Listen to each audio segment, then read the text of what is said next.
तो अभी तक आपने आइडियलिज्म के बारे में भी जान लिया, आपने नेचुरलिज्म के बारे में भी जान लिया और प्रेगमेटिज्म के बारे में भी जान लिया। तो स्कूल ऑफ वेस्टर्न फिलोसफी की अलग अलग जो फिलोसफीज हैं इनके बारे में आप जान चुके हैं। तो आज के इस वीडियो में हम बात करेंगे ह्यूमनिज्म की। एक ऐसा दर्शन, एक ऐसी फिलोसफी जो ईश्वर की बात नहीं करती, नेचर की बात नहीं करती, एक्टिविटी की भी बात नहीं करती, बल्कि बात करती है ह्यूमन की। तो ह्यूमनिज्म एक फिलॉसफी है क्या, ये फिलॉसफी कब आई, क्यों आई? तो देखिए, इसको जानने के लिए हमें मेडिवल पीरियड में जाना पड़ेगा, मध्यकाल में जाना पड़ेगा।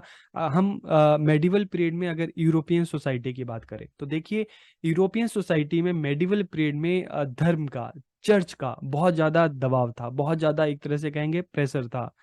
उस टाइम लोग इतने पढ़े लिखे नहीं होते थे। तो चर्च क्या करता था कि जो पुराने उनके ग्रंथ होते थे उसको लोगों को दिखाकर कहता था कि भाई इन ग्रंथ में इस तरह की चीजें लिखी गई हैं, आपको टाइम टू टाइम चर्च को दान करना है, आपको इस तरह की पूजा पाठ करवाने हैं, अगर आप नहीं करवाओगे तो आप खत्म हो जाओगे, आपके साथ अच्छा नहीं होगा। तो इस तरह से चर्च क्या करता था कि लोगों को धर्म के नाम पर डरा कर धमकाकर उनसे पैसे वसूल करता था, लोगों की जमीन लेता था। तो लोग उस टाइम हम देखते हैं कि यूरोपियन सोसाइटी का जो ये टाइम था उसको अंधकार पीरियड के, अंधकार युग के नाम से भी जाना जाता था। ठीक है।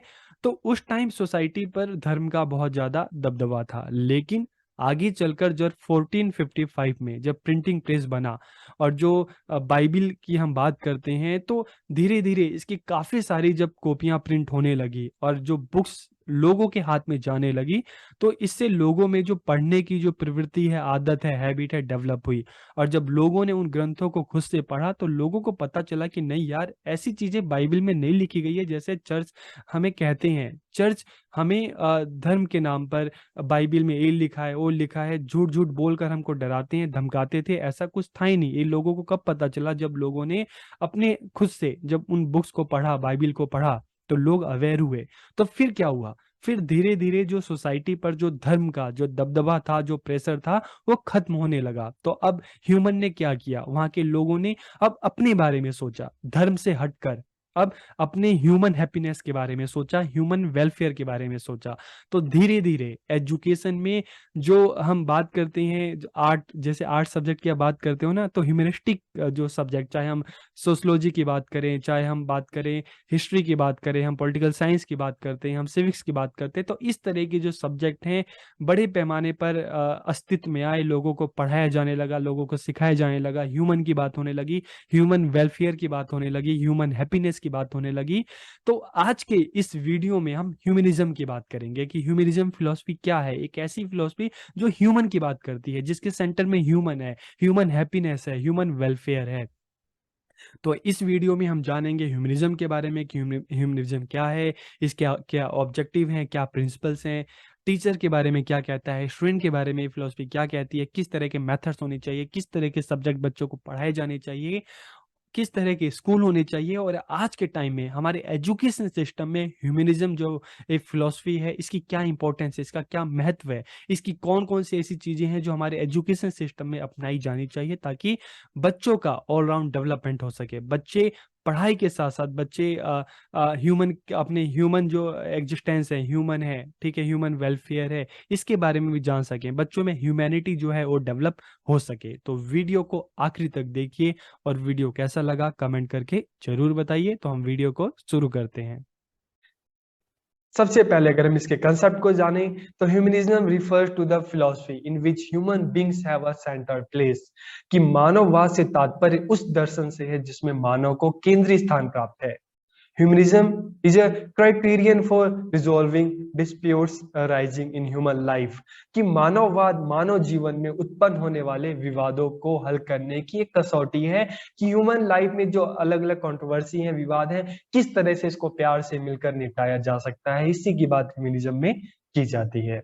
Humanism means complete adjustment in human life, कि मानववाद का अर्थ है मानव जीवन में पूर्ण समायोजन, ताकि सोसाइटी के सभी लोग आपस में मिलजुल कर रह सके और जो भी कॉन्फ्लिक्ट्स है, जो भी कंट्रोवर्सी है, आपस में मिलकर उसको सॉल्व कर सके। तो इस तरह से एक सोसाइटी को एक ideal society banana.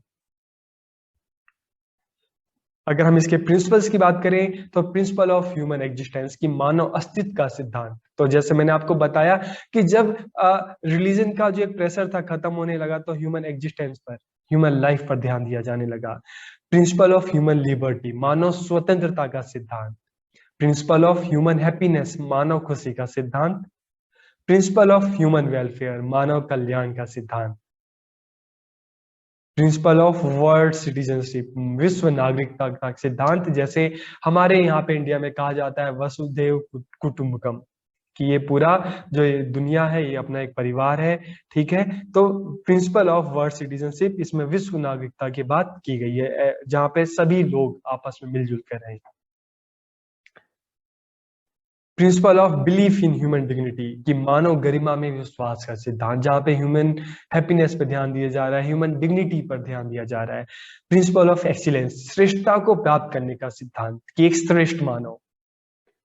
Principal of achieving spiritual values and ideals, की आध्यात्मिक मूल्यों और आदर्शों को प्राप्त करने का सिद्धांत। अगर हम ऑब्जेक्टिव की बात करते हैं तो वेलफेयर ऑफ ऑल ह्यूमैनिटी, समस्त मानवता का कल्याण। ह्यूमन परफेक्शन, मानव पूर्णता, जहां पे ह्यूमन का कंप्लीट डेवलपमेंट हो। ह्यूमन हैप्पीनेस, मानव खुशी। फ्रीडम ऑफ माइंड, मन की स्वतंत्रता, किसी तरह का कोई रिलीजियस कास्ट क्लास किसी तरह का कोई प्रेशर ना हो। फ्रीडम ऑफ माइंड, कि इंसान फ्री होकर सोचे। डेवलपमेंट ऑफ ह्यूमन पर्सनैलिटी, मानव के व्यक्तित्व का विकास, इसके ऑब्जेक्टिव थे। अब अगर हम बात करते हैं करिकुलम की, पाठचर्या की बात करते हैं, तो फ्लेक्सिबिलिटी इन करिकुलम, की करिकुलम में फ्लेक्सिबिलिटी होनी चाहिए। इंडिविजुअल डिफरेंसेस या स्टूडेंट के नीड के अकॉर्डिंग करिकुलम में भी चेंजेस लाए जाने चाहिए, फ्लेक्सिबल होना चाहिए। Place in human ideals and cultural heritage, की मानव आदर्श और सांस्कृतिक विरासत को स्थान दिया जाना चाहिए करिकुलम में। Humanism curriculum covers literature, language, music, poetry, art, politics, history, economics, science and grammar.